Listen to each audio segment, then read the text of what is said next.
Boa tarde, pessoal.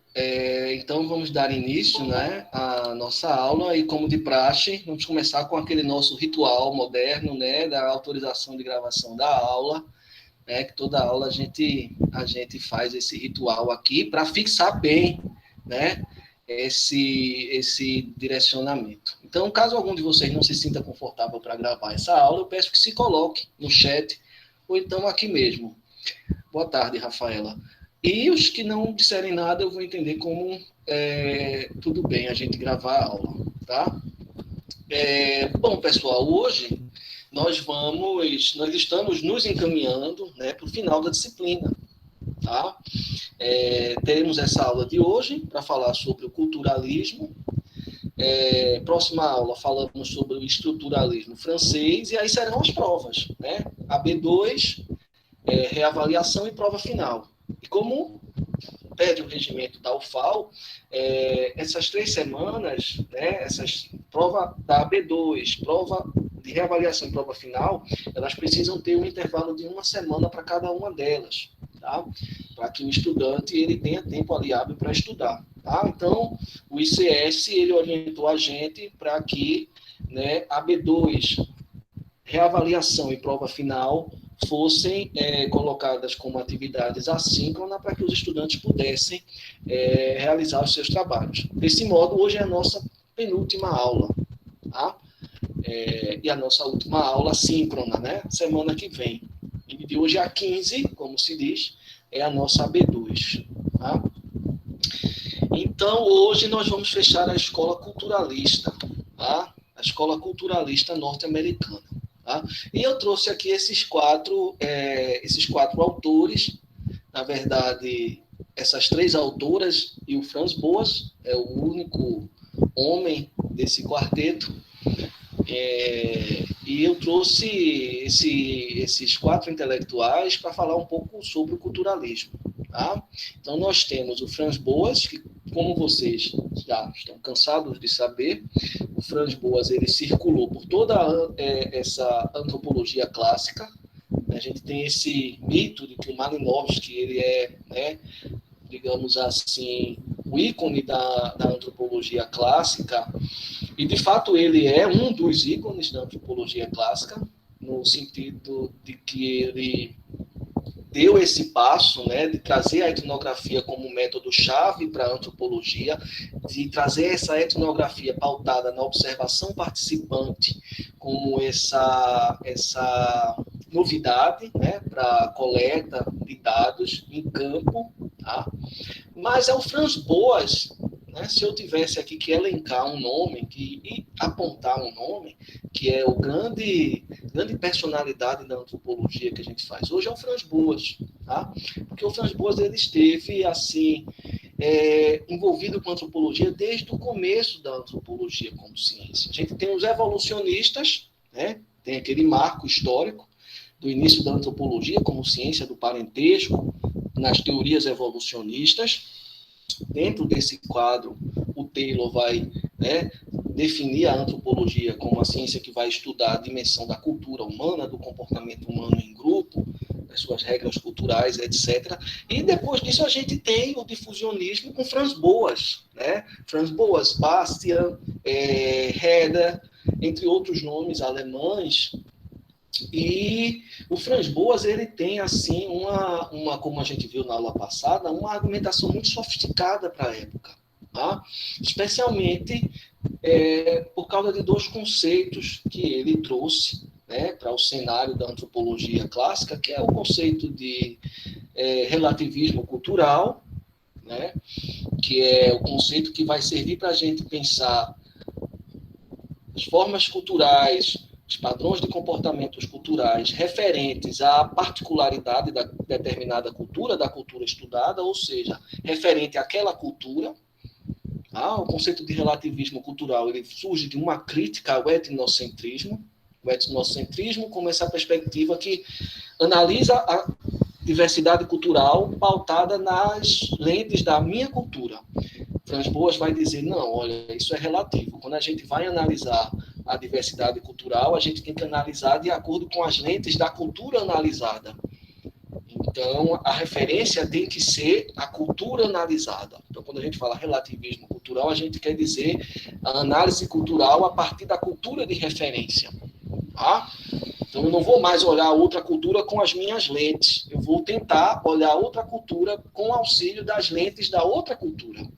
Então, o Franz Boas, ele traz ali um elemento que vai ser central, inclusive, para o Malinowski pensar quase 30 anos mais tarde a ideia da observação participante como um instrumento que vai conseguir me colocar o mais próximo das lentes da outra cultura. Me desloco até a outra cultura, eu aprendo a falar a língua da outra cultura, eu corto relações com pessoas da minha cultura para só me relacionar com as pessoas da outra cultura, e assim eu tenho a potencialidade, a possibilidade de fazer uma leitura daquela cultura a partir das suas próprias referências. Tá? E a outra grande contribuição do Franz Boas foi a ideia de particularismo histórico-cultural, que é a ideia de que você vai analisar a outra cultura a partir das suas particularidades, né? A partir das suas referências.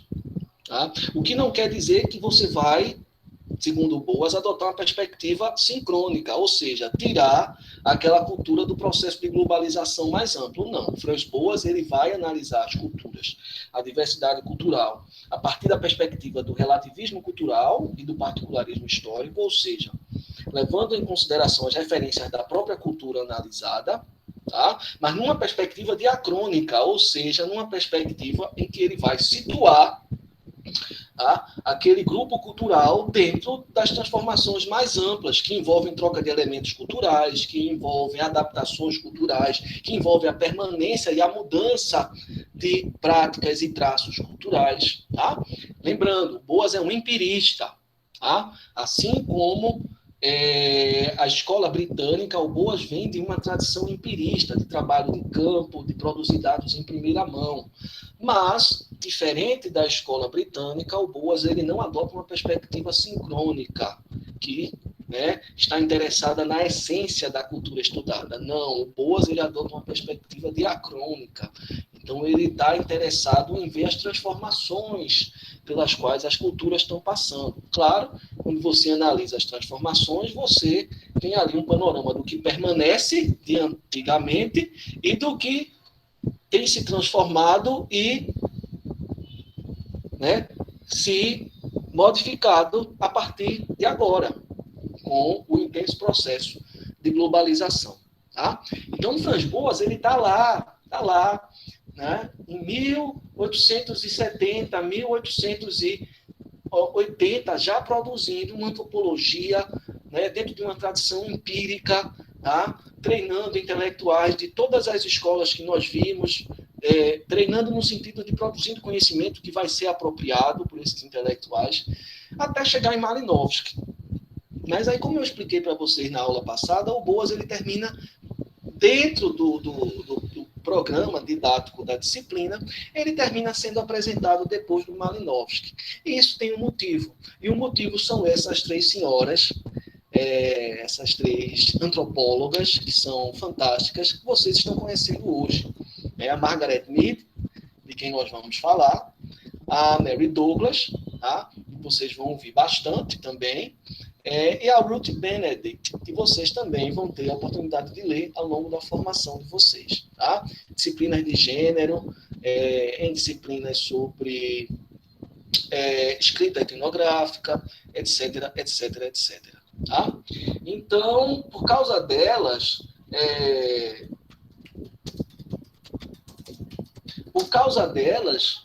que elas trouxeram o nome de Boas, trouxeram o nome de Boas para a atualidade da história da antropologia, no momento em que elas estavam produzindo, o Boas ele termina se deslocando ali dos difusionistas, já um crítico do difusionismo, ele surge como difusionista, criticando o evolucionismo, se afasta do difusionismo e já vai começar a criticar o difusionismo, e elas foram alunas dele, Franz Boas, elas vão trazer o Franz Boas para construir uma base sólida para essa escola que nós estamos tratando desde a aula passada, que é a escola culturalista norte-americana. Tá? E, bom, vou falar um pouquinho sobre cada uma delas. tá? E aí depois a gente foca na Margaret Mead, tá? E aí, faltando 10 minutinhos para terminar a aula, eu paro para dar algumas orientações para vocês, tá? Para quem ainda está faltando nota, que eu não esqueci, e para como vai ser nossas últimas aulas, né? Semana que vem e depois as provas finais, tá? Então, pessoal, feito esse preâmbulo, o culturalismo norte-americano, ele surge, né, como uma corrente de pensamento antropológico a partir dos estudos de Franz Boas, como eu disse, né, e especificamente a partir de duas publicações de Franz Boas. Uma, Os Objetivos da Etnologia, tá, que é quando Franz Boas vai definir, né, esse campo da antropologia que é mais voltado para o estudo dos povos indígenas, ou dos povos tradicionais, ou dos povos originários, povos ameríndios, enfim, são esses os nomes atualizados que nós utilizamos, tá?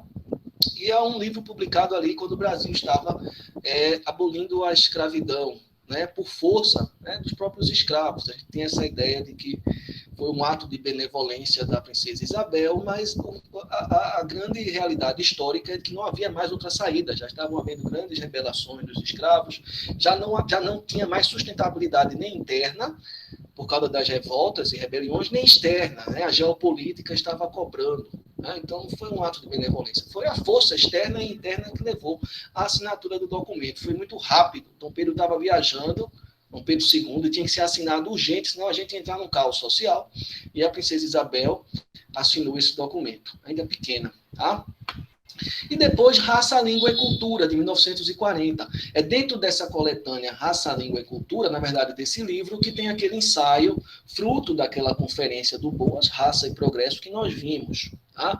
Então, é daí que elas, 3 alunas do Franz Boas, vão tirar elementos para pensar, para fundamentar a escola culturalista. Tá?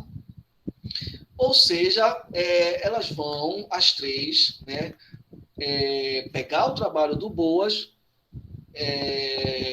tem um trabalho do Boas também que é sobre as relações entre antropologia e psicologia, que também é muito, muito importante para a escola culturalista, tá? Especialmente para o trabalho dessas 3 antropólogas. Tá? Uma curiosidade, pessoal, importante. Tá? A Margaret Mead, vocês, né, vão ver bastante falar dela, especialmente porque ela tem contribuições importantíssimas, tanto para a antropologia clássica, como para a antropologia visual, tá? E para a antropologia, os estudos feministas, essa antropologia que discute conceitos caros ao feminismo, como o conceito de gênero, o conceito de temperamento, de emoções, etc. Os conceitos de temperamentos e emoções, tá? Então, daqui a pouco eu falo um pouquinho sobre cada uma delas, tá? Então, seguindo a mesma linha argumentativa de Boas, tá? Elas 3, especialmente a Margaret Mead, ela vai destacar a importância do conceito de cultura como um conjunto de regras que moldam o comportamento e o temperamento humano em grupo.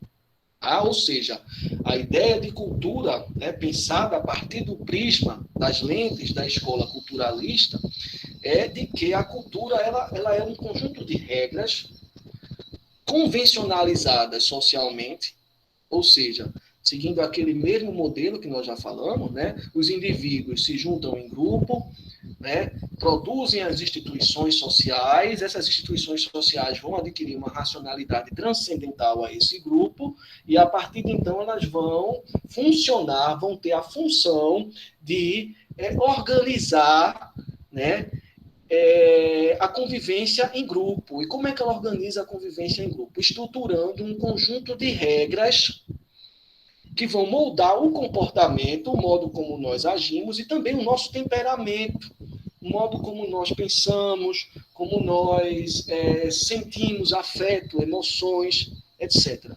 Então, seguindo essa esteira, essa linha argumentativa, a cultura para a escola culturalista seria esse conjunto de regras, Seria isso. Esse conjunto de regras que vão operar, né, vão funcionar como um mecanismo que vai modelar o comportamento e o temperamento humano em grupo. Tá? Além disso, elas pegaram a ideia de relativismo cultural de Boas, tá? Que é essa ideia que coloca as culturas em relação umas às outras, né?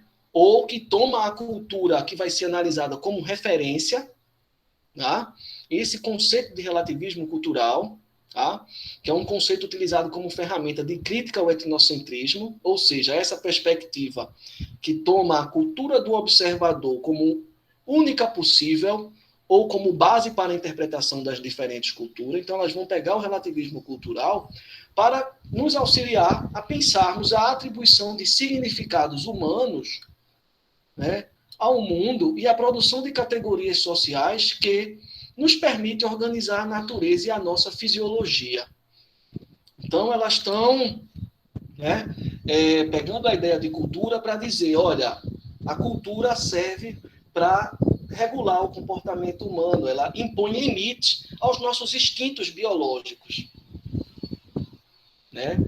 E o modo como a cultura impõe limites ao nosso instinto biológico, ela varia, ela não é única.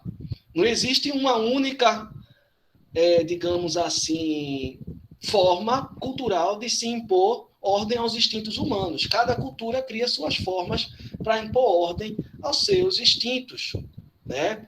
Às suas necessidades fisiológicas. Por exemplo, culturalmente, no Brasil, no café da manhã, a gente come uma refeição mais leve, no almoço a gente come uma refeição mais pesada, para dar conta do resto do dia.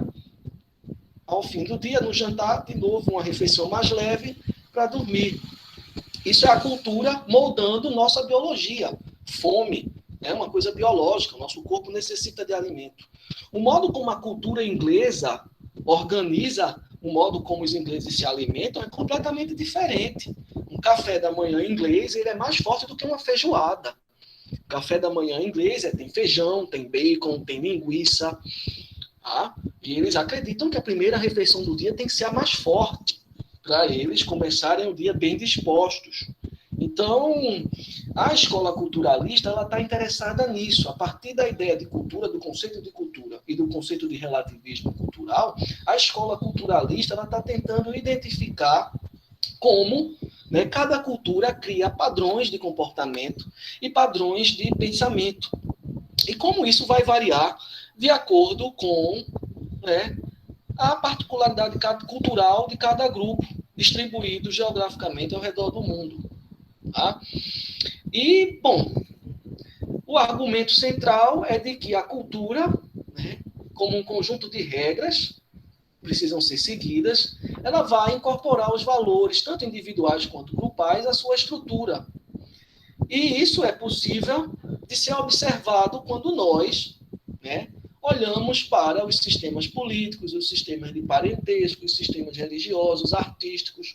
Ou seja, quando nós olhamos essas instituições sociais, esses sistemas sociais, segundo Margaret Mead especialmente, mas também endossado pela Mary Douglas, pela Ruth Benedict e mais ainda pelo Franz Boas, né, a cultura ela vai introjetar, né, nas pessoas, incorporar e introjetar nas pessoas, tanto indivíduos quanto os grupos, os valores, né, desses sistemas. Tá? E as três são personalidades fundamentais. O ideal seria que nós tivéssemos tempo para ver as três autoras. Mas, na graduação, infelizmente, a gente tem que escolher ali alguns autores, e eu terminei escolhendo a Margaret Mead. Depois vocês vão saber por quê. Tá? Bom, um pouco da biografia das autoras. Né? Bom, a linha de sucessão direta de Boas se deu por meio da Escola de Cultura e Personalidade. Tá? E aí, bom, quando a gente fala escola, cultura e personalidade, a gente também fala escola culturalista norte-americana. Tá? Ou seja, vocês vão ouvir falar nessa escola, tanto como escola culturalista norte-americana, como escola da cultura e personalidade. Tá? Porque justamente essas três autoras, especialmente a Margaret Mead, ela estava querendo ver como a cultura molda a nossa personalidade. Tá? como um povo que tem um conjunto de regras culturais que voltadas para a guerra, por exemplo, molda a personalidade daquele povo. Então, você pensa a cultura espartana ali, né?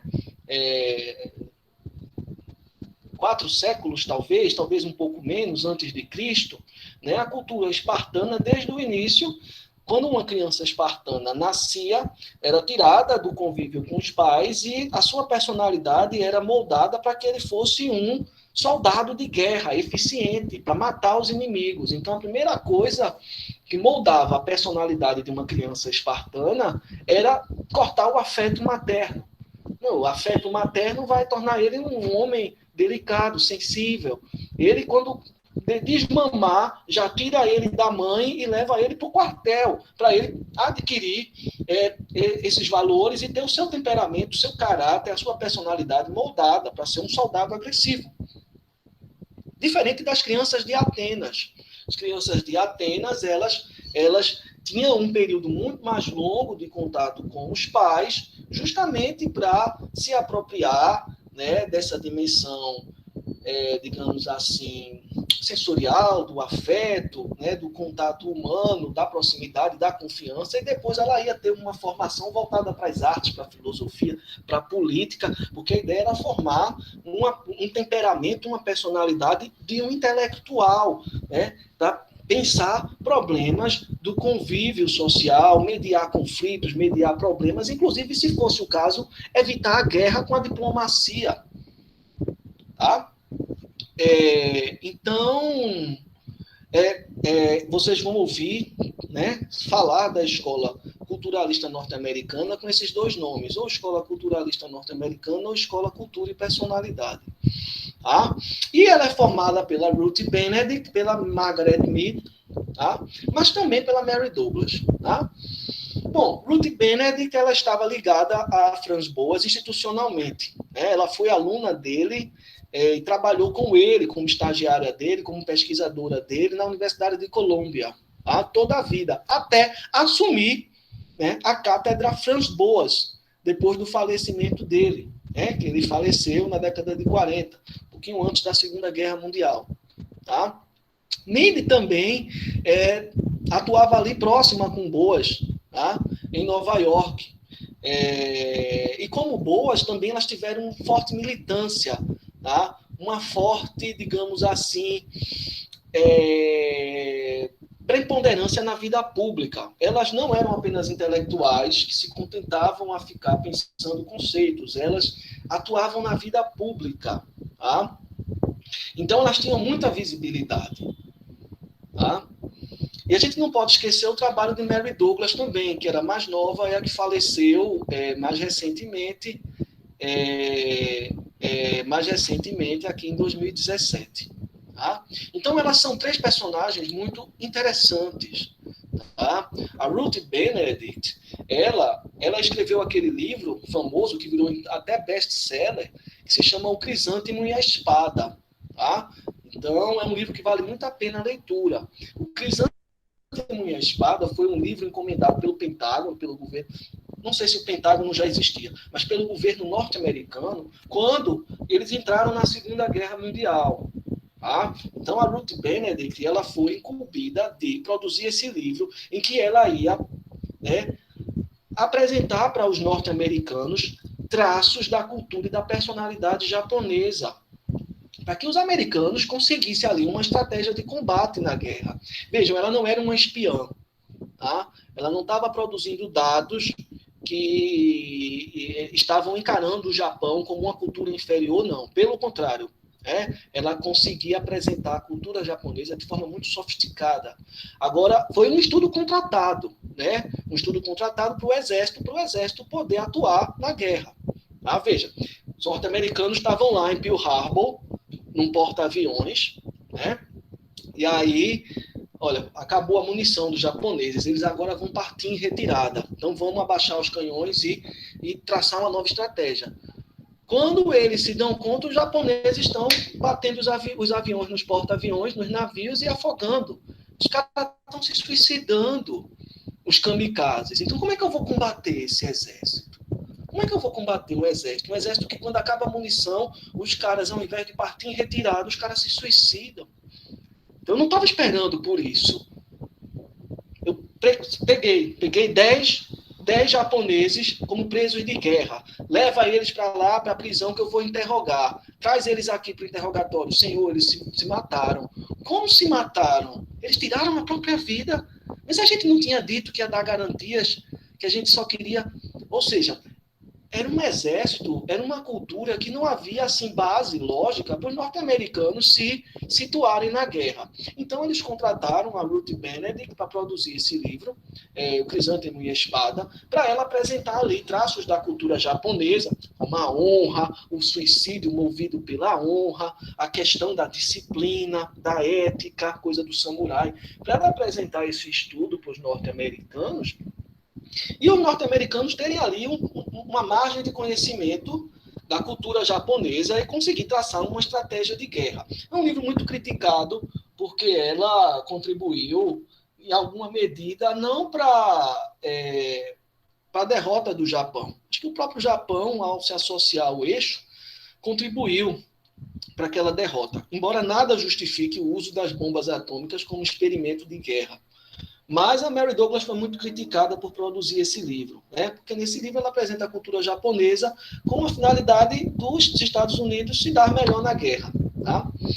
Depois disso, nós temos a Mary Douglas. Mary Douglas, que é inglesa, mas que também foi aluna do Franz Boas, trabalhou acho que 10 anos nos Estados Unidos, talvez 11 ou 12, não me recordo. E a Mary Douglas tem um livro muito interessante chamado Pureza e Perigo.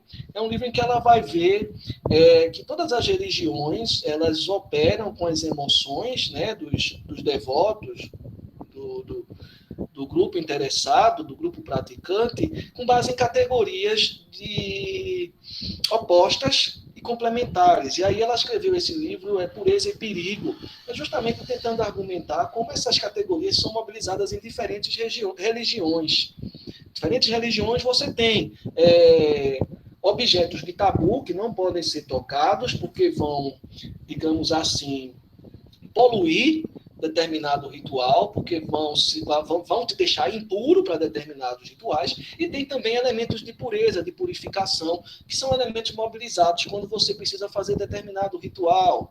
Né? Por exemplo, em determinado ritual, os povos, sei lá, ticuna, tucano, lá do Alto Rio Negro, quando tem determinado ritual, os homens e mulheres não podem manter relações, tem que ficar ali meses, sem manter semanas, sem manter relações, para se manter puros, para manusear os elementos rituais, porque se eles mantiverem relações, eles vão estar impuros, não vão estar puros, e se eles forem manusear os elementos de rituais, eles podem colocar em xeque toda a saúde espiritual, religiosa, mágica de determinado grupo. Então é um livro muito interessante. Tá?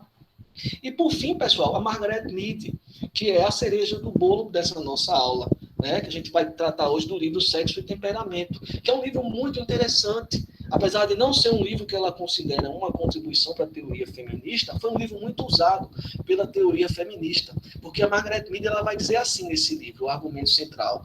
Ela vai dizer, olha, existe o sexo biológico, tá? E existe o papel de gênero. E muitas vezes a gente tem a impressão que o papel de gênero é uma extensão do sexo biológico. Mas não. O gênero ele é socialmente e culturalmente construído. Por exemplo, tem sociedades em que ela vai estudar, né, em que os papéis de gênero eles são construídos de um modo diferente da nossa. Por exemplo, a nossa sociedade urbana industrial, ela construiu uma série de referências de gênero para o sexo masculino. Tem que ser forte, tem que ser másculo, não pode chorar, tem que ficar na vida privada como um caçador do tempo antigo para suprir a família de alimentos, tem que ser forte, agressivo para defender a família. Tá? Só que isso foi culturalmente construído. Tem sociedades que o papel de gênero masculino vai ser o oposto desse. Vai ser um papel mais, digamos assim, delicado, em que as atividades de cuidado com os filhos vão ser divididas. Tem sociedades que os homens cuidam dos filhos e as mulheres vão para a caça. Então, nesse jogo, ela está dizendo o seguinte: existe o sexo biológico, isso ninguém nega, existe uma diferença biológica entre o sexo masculino e o sexo feminino, mas o que a gente encara como sendo tipicamente do sexo masculino e tipicamente do sexo feminino, isso não tem nada a ver com sexo. Isso são arranjos sociais, que variam de cultura para cultura. Então, ela pega uma coisa fantástica, que é um dado biológico. Olha, existe o sexo masculino e o feminino. E ela mostra as variações desse dado biológico em diferentes grupos. Então, ela vai numa sociedade indígena em que os homens e as mulheres são, os dois têm a sua personalidade moldada culturalmente para a agressividade. Tanto os homens quanto as mulheres são agressivos, uns com os outros e no cuidado com os filhos.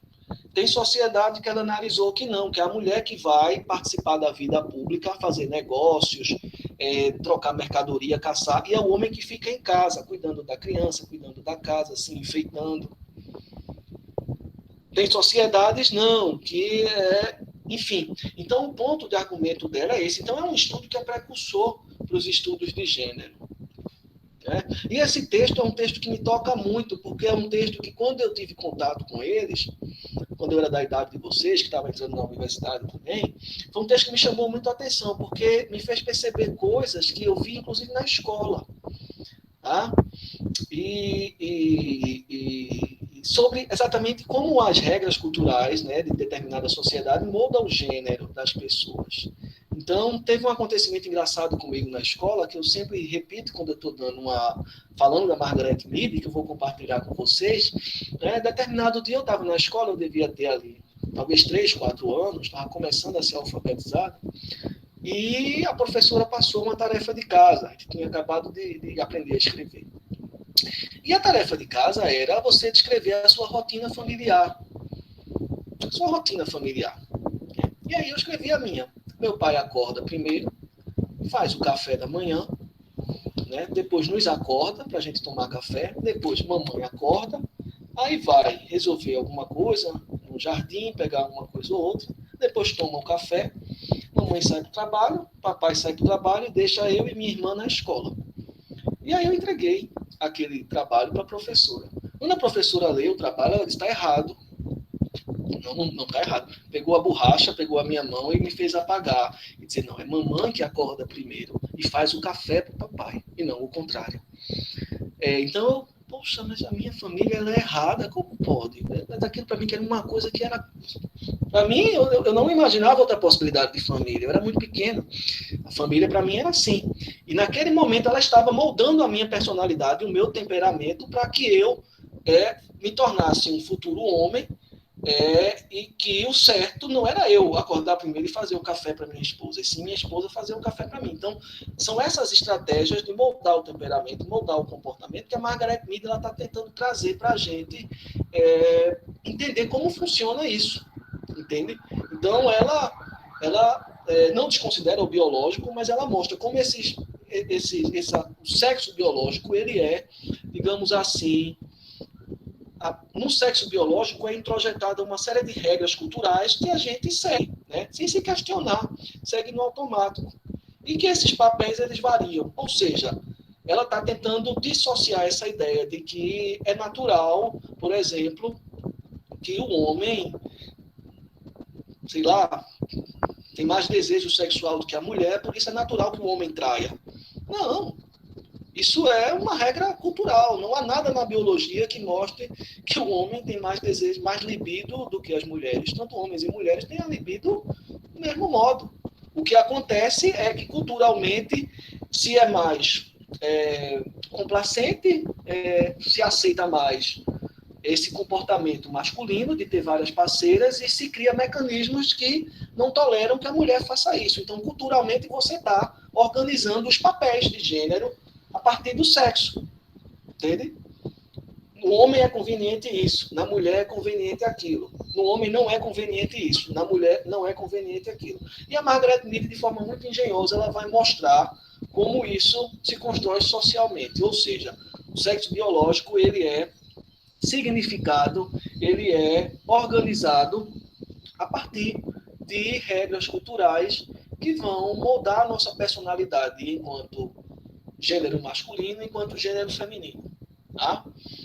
E ela, sem querer, ela abre as portas, né, para toda uma série de críticas que já vinham sendo feitas por esse campo da filosofia, que é a teoria feminista, né, por Simone de Beauvoir, pelo movimento sufragista, que era um movimento que estava requerendo o direito de voto das mulheres, etc.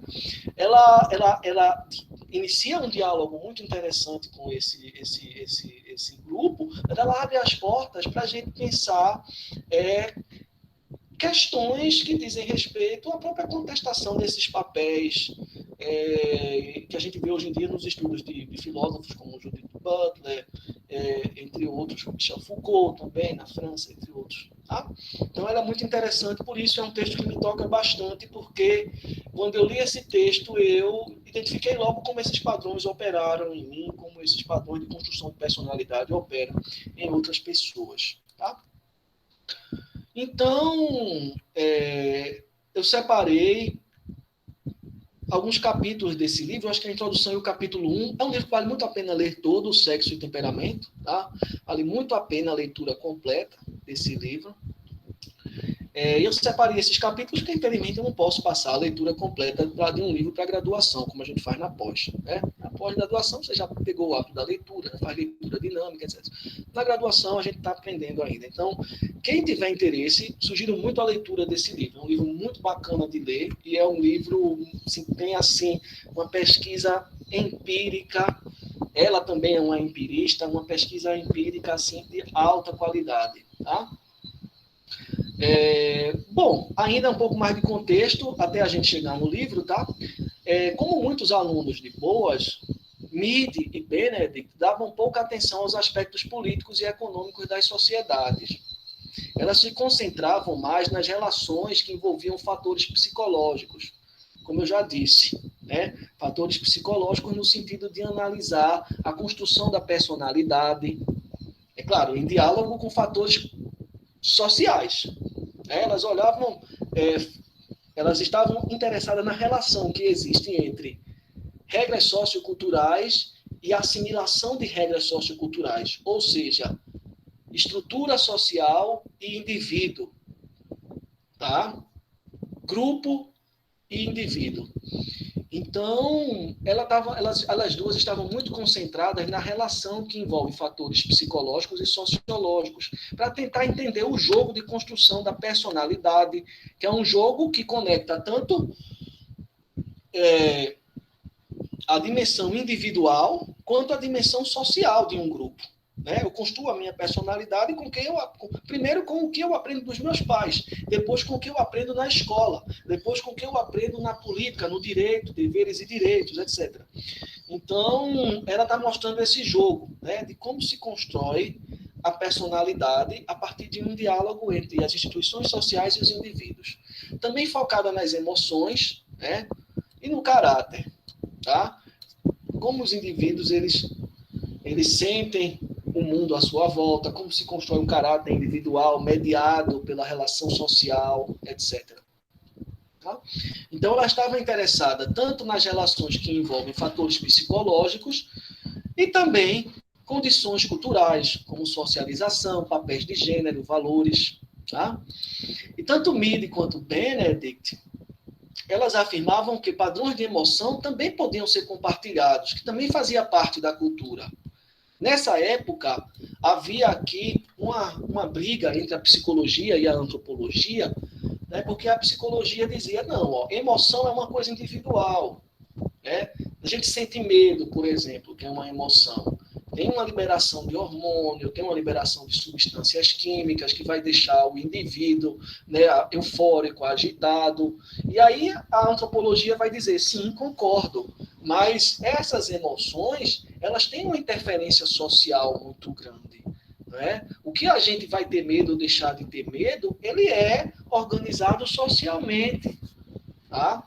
A gente tem medo de subir em árvores sem um equipamento, de escalar uma montanha sem um equipamento apropriado, mas tem sociedades que vão subir árvores enormes só com as mãos, ou vão escalar montanhas enormes para conseguir alimento, outras coisas, utilizando só os pés e as mãos, ou seja, eles não têm medo de altura nem de cair, como nós temos medos aqui, crianças, pessoas criadas em centros urbanos. Ou seja, né, a emoção medo, ela varia de cultura para cultura. Você pode ter medo de uma coisa numa determinada cultura que você não tem em outra cultura.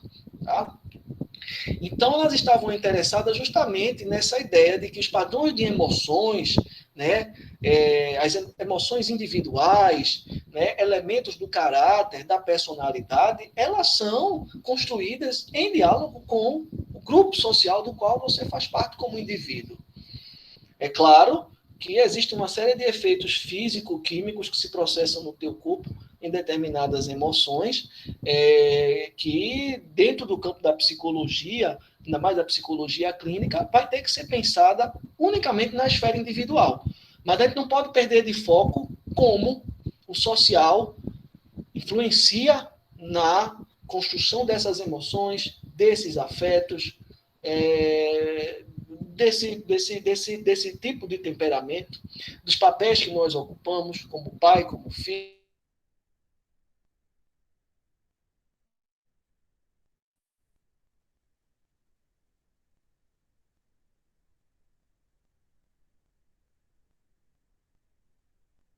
É que tanto Ruth Benedict quanto Margaret Mead, elas também fizeram trabalhos contratados na época da guerra. Tá? Ruth Benedict, eu já falei do Crisântemo e da Espada, Crisântemo e a Espada, que é um livro fantástico também, que ela vai analisar traços da personalidade japonesa e da cultura japonesa, né? Um estudo encomendado pelo exército norte-americano, para entender a personalidade japonesa, para saber como lidar com aqueles kamikazes e com a lógica do suicídio pela honra do samurai, que eles não conseguiam nem interrogar um prisioneiro, etc. E a Margaret Mead, ela também teve um estudo que foi voltado, né, para entender esse caráter nacionalista de vários países, né? Vocês sabem que a Segunda Guerra Mundial ela teve início a partir do nacionalismo alemão, né? A Alemanha perdeu a Primeira Guerra, saiu ali com uma série de sanções e de constrangimentos econômicos, geográficos, estratégicos, e eles, enquanto nação, se sentiram assim, roubados, né? Humilhados, e começaram a promover um nacionalismo exacerbado de que nós somos o melhor povo do mundo, nós somos o povo predestinado a encarar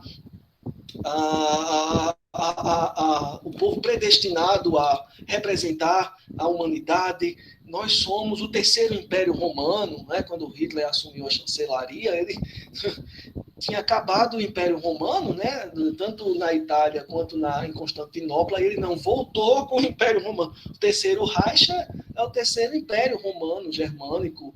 Então, isso como estratégia de nacionalismo, né? E as nações muito vivendo, né, esse espírito nacionalista que fazia com que elas tivessem ódio das outras nações, porque cada um queria ser a referência, né, da humanidade da sua época. E a Margaret Mead ela teve uma série de estudos também que queria entender essa personalidade, esse traço de personalidade nacionalista que desembocou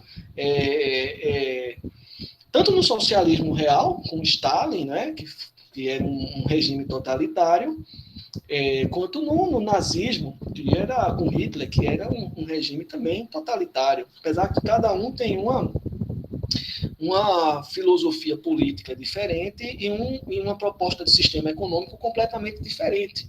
Mas, enfim, ambos eram regimes que, pelo excesso de nacionalismo, terminou ali desembocando em práticas totalitárias, que não aceitavam a diversidade, etc. E tal. Bom, e justamente por ter esse interesse pela personalidade, né, Margaret Mead, em Sexo e Temperamento, ela vai desenvolver esse estudo analisando a personalidade de 3 tribos da Nova Guiné. Ali, pertinho, e onde o Malinowski fez trabalho de campo com os tobriandeses. Tá? E ela vai analisar 3 tribos que têm 3 padrões de comportamento e de temperamento diferentes, especialmente no modo como eles, né, constroem os seus papéis de gênero, e ela vai analisar essas 3 tribos argumentando que a diferença dos sexos, para além da biologia, ela se dá a partir de convenções sociais, que vão ser aplicadas na modelagem da personalidade dos indivíduos e dos grupos. O que é que ela está querendo dizer com isso? Ela está querendo dizer que, olha, que ela vai analisar a diferença dos sexos e vai ver como cada grupo, dentro da sua história cultural, dentro da sua particularidade cultural, vai atribuir significado aos papéis de gênero, ou seja, o que cada cultura vai dizer como sendo algo tipicamente masculino e tipicamente feminino. Para uma cultura, o que é tipicamente masculino é uma coisa, para outra é outra coisa. Se para determinado povo o elemento tipicamente masculino é a agressividade, é a caça, é a força bruta, para outra cultura o comportamento tipicamente masculino é a paciência, a serenidade, a calma. Então, ela faz desse jogo para mostrar para a gente de forma muito didática, muito robusta, profunda, como esses papéis variam. Tá? Eu acho muito importante, né? Porque nossos amigos da biologia, eles têm ali algumas tiradas que são interessantes, mas tem outras que também são assim péssimas. Por exemplo, eles dizem, não, só existe o sexo, não existe o gênero. Claro que existe o gênero. O gênero, fato que cada sociedade constrói o que ela acha que é apropriado para o gênero masculino e para o gênero feminino. Cada sociedade define o que é apropriado para o gênero masculino e para o gênero feminino. E, a partir disso, ela vai introjetar esse conjunto de direcionamentos que ela acha apropriada para o gênero masculino, ela vai educar o sexo masculino para que ele cumpra aquele papel. E vai educar o sexo feminino para que ela cumpra o papel projetado pela sociedade. Então, de fato, existe o sexo biológico, ninguém está notando isso, mas cada sociedade projeta o que é apropriado para o sexo masculino e o que é apropriado para o sexo feminino. E é isso que Margaret Mead está tentando dizer. Ela não está dizendo que o sexo não é importante, nem que o sexo não existe. Pelo contrário. O sexo existe, está ali biologicamente, há ali diferenças biológicas anatômicas, há ali características biológicas e anatômicas de cada sexo. Mas cada sociedade projeta o que é culturalmente aceitável dentro dela como sendo referente ao sexo masculino e ao sexo feminino. E a partir dessa cartilha de princípios que cada sociedade, né, as instituições sociais definem como sendo adequado, elas vão fazer o processo de socialização dos sexos a partir dessa projeção que cada sexo deve seguir. Tá? Então é um livro muito atual e que necessita bastante ser lido. Tá? Bom, e aí chegamos no livro, Sexo e Temperamento. Tá? Vai falar na próxima 1 hora. Tá? E aí, bom, vamos lá. Então, como um exemplo da perspectiva culturalista, o trabalho de Mead ele expressa bastante bem os pressupostos desta perspectiva antropológica, que é a culturalista. Ou seja, qual é o pressuposto central da perspectiva culturalista? É a ideia de que a cultura molda os comportamentos. Ela molda os comportamentos. Que comportamento, professor? Por exemplo, amabilidade e agressividade. Então, a cultura, ela vai... quando ela está projetando o que é adequado para o sexo feminino e para o sexo masculino, ela vai pegar o que foi projetado, que ela acha conveniente para o sexo masculino e para o sexo feminino, e vai começar a moldar a personalidade de todos que integrarem aquela cultura, das novas gerações que vão nascendo e das gerações que dali para frente, firmaram esse acordo ou esse pacto de conviverem junto em grupo e sociedade. Tá? Ou seja, os papéis de gênero, e aqui, papéis de gênero, leia-se o que é característico do sexo feminino e do sexo masculino, são relativos, referentes aos padrões de comportamento social, e não uma extensão do sexo biológico.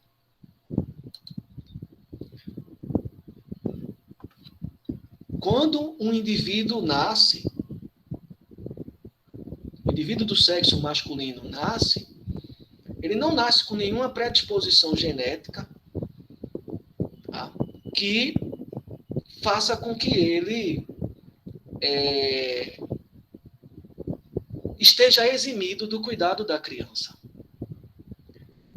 Não há nenhuma relação biológica que diga que o homem não deve compartilhar com a sua companheira o cuidado das crianças, ou que o cuidado das crianças é única e exclusivamente do sexo feminino. Isso é uma construção social que vem ali desde que a gente começou a produzir conhecimento. O marco do Ocidente é a Grécia. Então, quando a gente chega ali na Grécia Antiga, ou no período clássico, por exemplo, não há nada. Eu me perdi um pouco, tá, pessoal? O telefone está tocando aqui. Mas vamos lá, retomar. Então, o que é característico do sexo feminino e do sexo masculino são relativos, referentes ao padrão de comportamento social, e não uma extensão do sexo biológico. Tá? Mais ainda, a cultura molda o modo como classificamos o temperamento em relação ao gênero masculino e feminino. Então, é isso que ela vai mostrar. Então, prestem exatamente atenção nessa frase em negrito, nesse parágrafo. Então, o que é que a Margaret Mead está tentando fazer nesse livro, Sexo e Temperamento? Ela está tentando argumentar que a cultura molda o comportamento dos grupos e dos indivíduos. Por exemplo, ela molda o comportamento dos indivíduos para que eles sejam agressivos ou amáveis.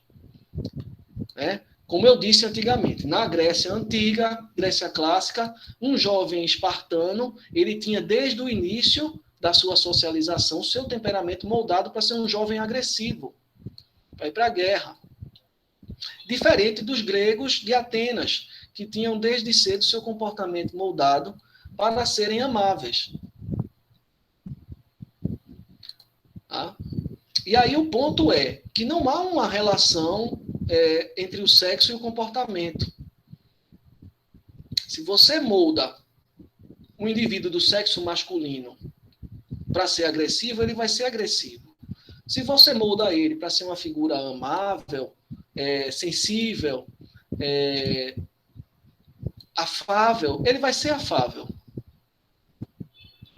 Vejam, não estou falando de sexualidade, estou falando de gênero, de características que são introjetadas como sendo tipicamente do sexo masculino e do feminino.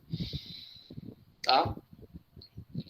E aí a Margaret Mead ela vai mostrar que essas características que são tipicamente associadas ao sexo masculino e ao sexo feminino, não vêm com a biologia. Nenhum homem nasce predisposto à agressividade. Ele é moldado desde cedo pelas instituições.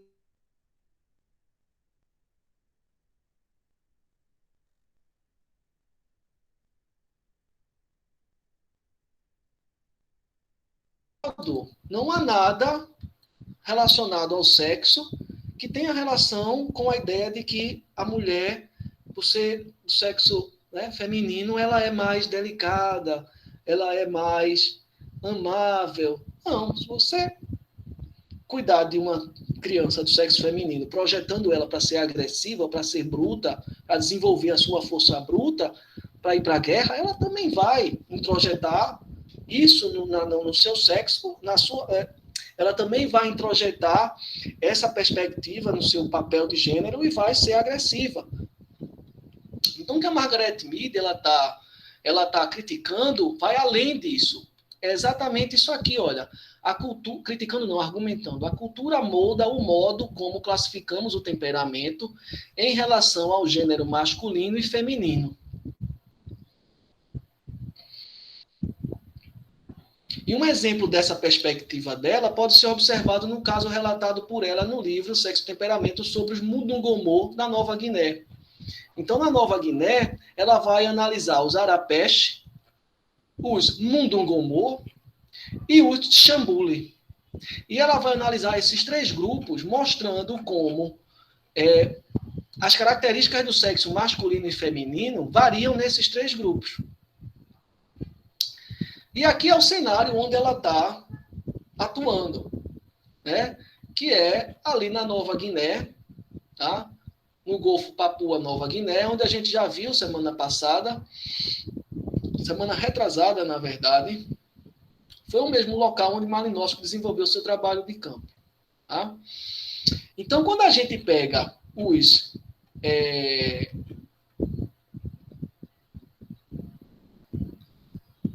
Mudungomô, né? Ah, não, tá. Então, ela vai dar exemplos sobre isso, né? Ela vai dar um exemplo sobre o que é que ela está querendo estudar. E ela vai dizer, olha, no instante do nascimento, dependendo da posição, isso em alguma aldeia, tá? Em algum povo tradicional. No instante do nascimento, eu acho que é nos próprios Mudungomô que ela pega isso. No instante do nascimento, dependendo da posição do cordão umbilical, a criança já é alocada em um papel social de artistas pelas regras culturais locais, o que vai afetar sua formação pelo resto da vida. Ou seja, como um exemplo do que ela está argumentando, né, de que a personalidade ela não vem da biologia, mas ela é construída socialmente, ela vai dizer, olha, no Mudungomô, quando nasce uma criança, que a criança é retirada, né, da barriga da mãe, do útero da mãe, quando a criança vem à tona, que ela nasce, dependendo da posição do cordão umbilical, eles já vão dizer, essa criança ela nasceu para ser artista. Então, desde cedo, ela vai ser moldada para ser uma artista, seguindo as regras culturais locais. Isso vai afetar a sua formação pelo resto da vida. E é exatamente isso que ela está tentando argumentar. Ela está tentando dizer, olha, no momento em que a criança do sexo feminino ou do sexo masculino nasce, ela vem ao mundo, ela vai ter o seu caráter, a sua personalidade moldada de acordo com as regras da cultura local. Então, se a cultura local é uma cultura em que o homem pode ter várias esposas, várias mulheres, a criança do sexo masculino ela vai ser moldada a ter mais de uma parceira sexual. Se for uma sociedade em que as mulheres elas são criadas para ficarem em casa, para terem apenas um parceiro, ou para se submeterem a serem apenas uma das mulheres, das várias esposas de um parceiro, ela vai reproduzir isso na sua vida. Ela vai ser moldada culturalmente a fazer isso. Então, o argumento dela é esse. As crianças nascem do sexo masculino ou do sexo feminino, mas se elas vão ser agressivas ou amáveis, quem vai fazer essa projeção é a cultura, é a sociedade. Tá? Então, depois de argumentar isso, a autora ela vai apresentar o objetivo do seu livro, que é fazer uma análise de como 3 sociedades primitivas agruparam suas atitudes sociais em relação ao temperamento em torno de fatos evidentes das diferenças culturais. Ou seja, ela está analisando como os Mudungomô, os Arapesh e os Xambuli, né, vão organizar suas atitudes sociais em relação ao temperamento que vai ser introjetado no sexo masculino e no sexo feminino. Então, ela está analisando como 3 sociedades elas vão moldar o sexo masculino e o sexo masculino, o sexo masculino e o sexo feminino, a seguir determinados princípios culturais. Princípios culturais, ou seja, o que é conveniente para aquele grupo que seja feito por um homem e o que é conveniente para aquele grupo que seja feito por uma mulher. Então, no momento que uma criança do sexo feminino e do sexo masculino nascem, elas vão começar a ter o seu temperamento, o seu caráter, a sua personalidade moldada de acordo com as regras, com a estrutura social da sociedade em que ela nasceu. Tá?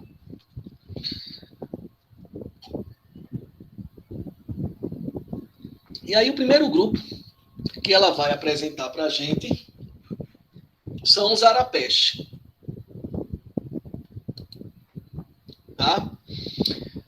que são povos montanheses e têm uma personalidade tranquila. São povos montanheses que não querem guerra com ninguém, que são muito tranquilos, né? Tem ali um apreço, né, pela intelectualidade, por conversar em grupo, né, pensar a vida social, a vida política do grupo. Então, os Arapés são um povo que tem um temperamento tranquilo, amigável, dócil, e são um povo muito intelectualizado. Tá? Então, quando uma criança do sexo masculino e do sexo feminino nasce entre os Arapés, eles vão projetar nas crianças essas características. Eles vão educar tanto as crianças do sexo masculino quanto as do sexo feminino para serem crianças tranquilas, amáveis, para dividirem o trabalho no cuidado com as crianças, para dividirem o trabalho de todas as esferas do trabalho do grupo. Então, os homens e as mulheres Arapés, eles são povos tranquilos, ambos cuidam da educação dos filhos, ambos são contemplativos, gostam de filosofar, gostam de refletir sobre temas gerais relacionados à sua dinâmica de grupo. Tá? E são povos cooperativos, tá? Cooperam entre si. E quando ela apresenta os Arapés, a gente já vê uma diferença. Olha, eles não moldam a cultura deles, as instituições sociais deles, elas não moldam o caráter do sexo masculino e do sexo feminino para serem personalidades opostas. Não. Tanto o sexo masculino como o sexo feminino, as crianças do sexo masculino e do sexo feminino, elas são moldadas, né, para serem adultos dóceis, serenos, intelectualizados. Elas são moldadas do modo que tanto o sexo masculino como o sexo feminino vão dividir as tarefas do cuidado com a criança. Tanto o homem quanto a mulher vão cuidar da criança. Então, quando a gente vê a construção do gênero masculino e do gênero feminino, nos Arapés, segundo a Margaret Mead, a gente vê que eles são construídos de modo a cooperar entre si. Tanto a mulher quanto o homem participam da vida pública, tanto a mulher quanto o homem, eles têm o trabalho de educar seus filhos na vida privada. Não é o sexo masculino vai para a guerra, o sexo feminino fica em casa cuidando da criança. Não. Ambos dividem isso. Ambos dividem todas as esferas do trabalho. Ou seja, o modo como os papéis sexuais são moldados e distribuídos entre os Arapés são, levando em consideração que tanto homens e mulheres devem ter uma vida cooperativa, devem cooperar, desempenhar os mesmos papéis, tanto na lógica privada quanto na lógica pública. O cuidado com as crianças, o cuidado com a casa, o cuidado com a alimentação, etc., etc., produção de alimentos, etc. Tá? Diferente dos Arapés, nós temos Mudungomô. Os Mudungomô são povos que têm temperamento agressivo, segundo Margaret Mead. Então, Margaret Mead ela vai observar, né, que os Mudungomô, eles, tanto os homens quanto as mulheres, eles têm o seu temperamento construído para serem agressivos. Eram povos que eram canibais, são povos que estão sempre predispostos a guerrear. Tanto o homem quanto a mulher, eles travam lutas corporais, eles são agressivos para conseguir o que se deseja dentro dali do grupo, eles cuidam dos filhos de forma agressiva. Então, se uma criança no Dungomô está chorando, né, o pai não vai pegar ele no braço, como faz um Arapeste, e conversar com a criança para entender o que a criança está sentindo. Não. Se uma criança Mudungomô está chorando, o pai ou a mãe vão dar lá um tapa na criança e pedir, para de chorar. São agressivos, são povos que têm o seu temperamento projetado para guerra, né, para promover conflitos com outros povos, diferente dos arapés, que não querem conflito, né? Que cuidam ali da sua vida de forma tranquila, serena. Então, os Mundungomô, né, são povos que têm um temperamento mais agressivo, bruto. Foram canibais no passado, são povos assim que tanto o homem quanto a mulher, eles têm o seu temperamento projetado para agressividade. Então, quando a gente olha só esses dois povos, a gente diz, olha, faz sentido o argumento da Margaret Mead. Porque qual é o argumento dela? Não é o sexo biológico que vai definir a tua personalidade. O fato de você ter nascido com o sexo masculino não quer dizer que naturalmente você vai ser agressivo. Ou seja, a agressividade não é uma característica tipicamente masculina. Não. As sociedades que associam a agressividade a uma característica estritamente masculina são sociedades que criam o sexo feminino, projetam no sexo masculino, competitividade, agressividade, a ideia de que você tem que, se o coleguinha agredir você, você tem que agredir o coleguinha 2 vezes mais. Então, quando a gente olha para os arapés e para os Mundungomô, a gente vê, olha, de fato, não há nada no sexo masculino que indique que o indivíduo do sexo masculino obrigatoriamente vai ser agressivo. Não. Olha os arapés. Os arapés, tanto homens quanto mulheres, eles são tranquilos, não são agressivos, são afáveis, são delicados no sentido de atenciosos. Se tem uma criança chorando, tanto o pai quanto a mãe param o que estão fazendo, vão sentar com a criança para conversar, entender o que é que está acontecendo. Ou seja, o ideal masculino que a gente tem no Ocidente, do homem agressivo, que não pode perder tempo na vida privada, cuidando da casa, cuidando da criança, vai por terra. Os arapés ficam em casa cuidando da criança, dividem o cuidado da criança com a mulher. Então, são construções culturais, sociais, que vão influenciar na personalidade dos indivíduos e dos grupos. E ainda tem mais. Tem os Tchambuli, que eram vistos como caçadores de cabeça na mitologia da Papua Nova Guiné, mas que já não praticavam a caça de cabeças na época desse estudo. Tá? E os Tchambuli eram culturalmente educados, vejam só que curioso, para que as mulheres tivessem um temperamento empreendedor, de liderança e de organização da família, enquanto os homens eram culturalmente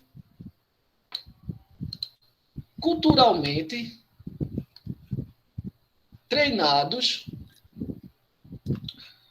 para ter um comportamento mais vaidoso, submisso e sensível e inseguros.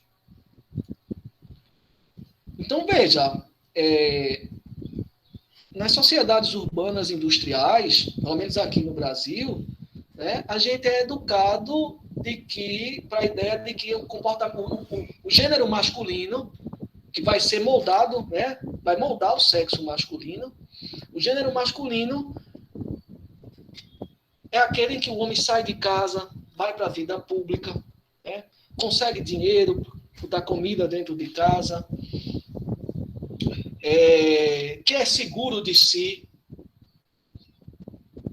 Em contrapartida, o sexo feminino, nas sociedades urbanas industriais, pelo menos olhando a sociedade brasileira, ele é moldado, né, para que a mulher fique em casa, para que a mulher se enfeite para o marido, para que a mulher fique insegura, porque, afinal de contas, o homem, típico homem brasileiro, ele pode ter 1, 2, 3, 4 mulheres, porque isso é natural da personalidade masculina.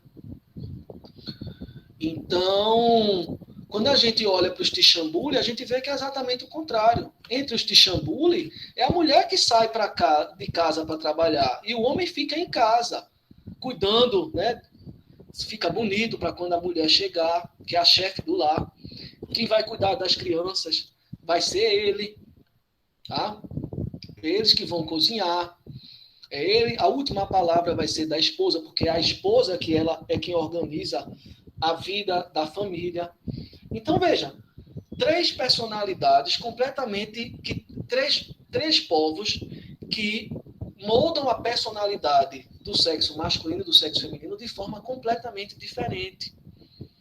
E a conclusão que ela chega é, bom, se a personalidade típica masculina e típica feminina varia de grupo para grupo, então ela não é uma extensão do sexo biológico. O sexo biológico, ele vai dizer se tu nasceu com sexo masculino ou com sexo feminino. Agora, se o homem tem que ser necessariamente agressivo e a mulher necessariamente submissa ao homem, isso não tem nada a ver com o sexo, isso é uma construção cultural. E aí é sobre isso que a Simone de Beauvoir está falando, quando ela diz, não se nasce mulher, se torna mulher.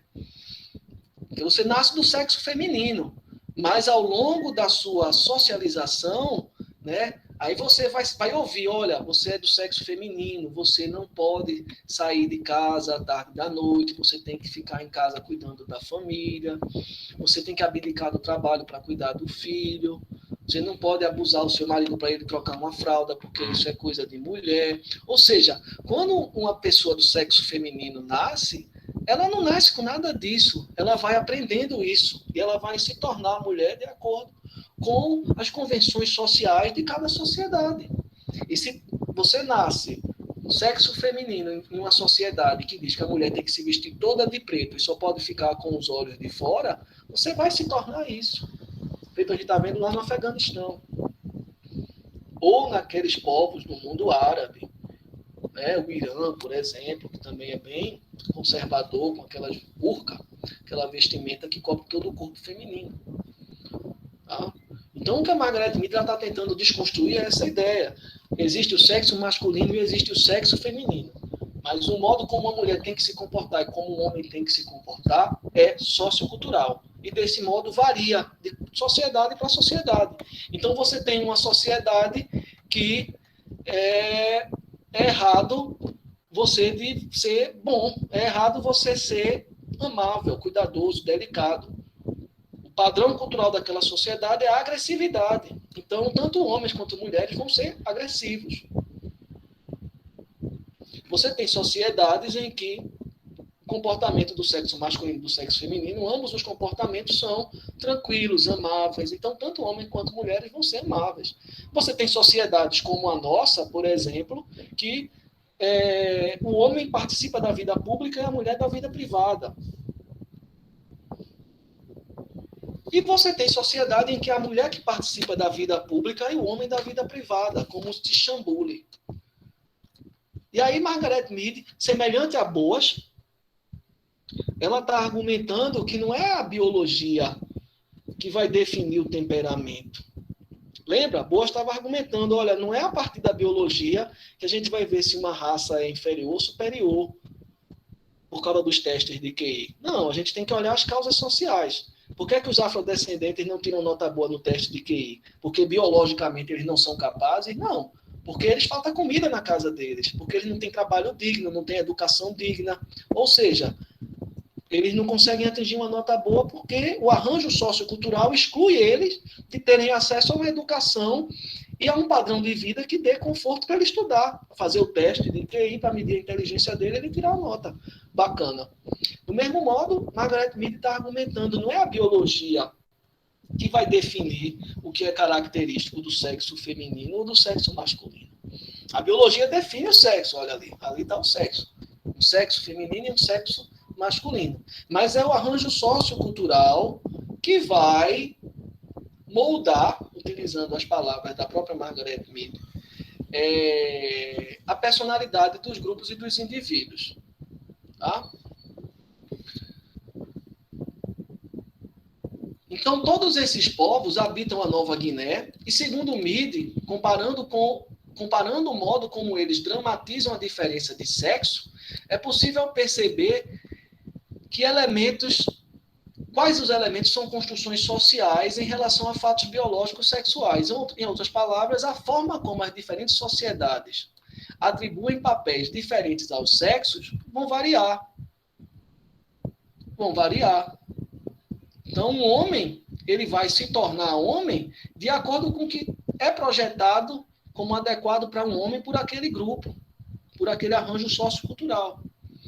Então, uma mulher, ela vai se tornar mulher de acordo com o que é projetado pelo grupo do qual ela faz parte.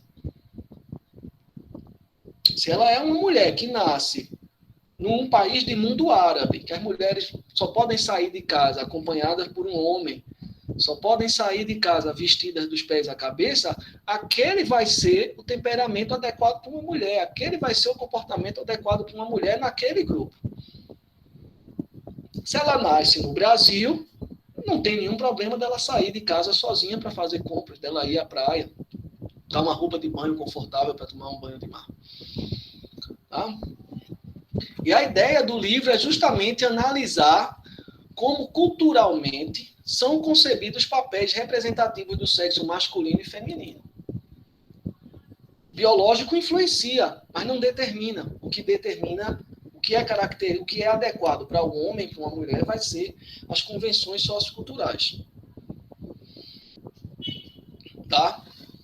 E aí, com isso, nós chegamos no capítulo 1, que é um capítulo que, pelo que eu separei para vocês, só dá para a gente medir ali um pouco, né, do temperamento dos Mudungomô, né, que ela vai mostrar como é, de fato, o comportamento dos Mudungomô. Tá?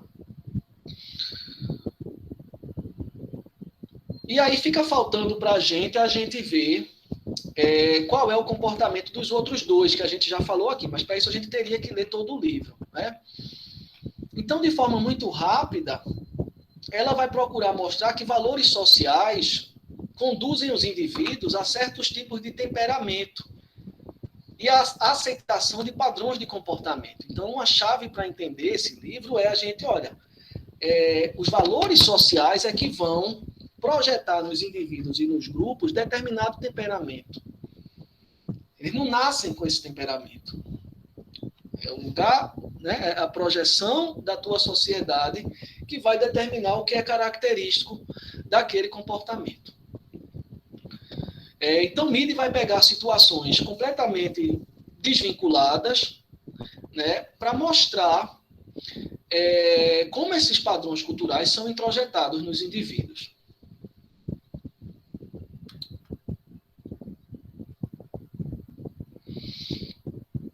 Então, o livro vai apresentar essas três tribos, esses três povos, e o modo como eles organizam a partir das diferenças sexuais, né, analisando a relação entre biologia, cultura, temperamento e sociedade.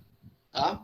Então, antes de analisar precisamente as três tribos, ela vai contextualizar esse tema e depois ela vai mostrar como essas três tribos classificam seus papéis. Tá? E aí foi mais ou menos isso que a gente já veio discutindo até aqui. Tá? E aí, pessoal, eu queria encerrar agora, 3h30, e queria falar com vocês um pouco, e passem aos colegas, por favor. Muitos colegas não vieram aqui hoje. Vou parar aqui. É um capítulo curtinho, esse livro. Um capítulo bem curtinho, então eu vou parar aqui a apresentação e parar a gravação para a gente falar por 10 minutinhos aqui e terminar 10 minutinhos mais cedo, tá? Eu estou ali com um problema administrativo para resolver.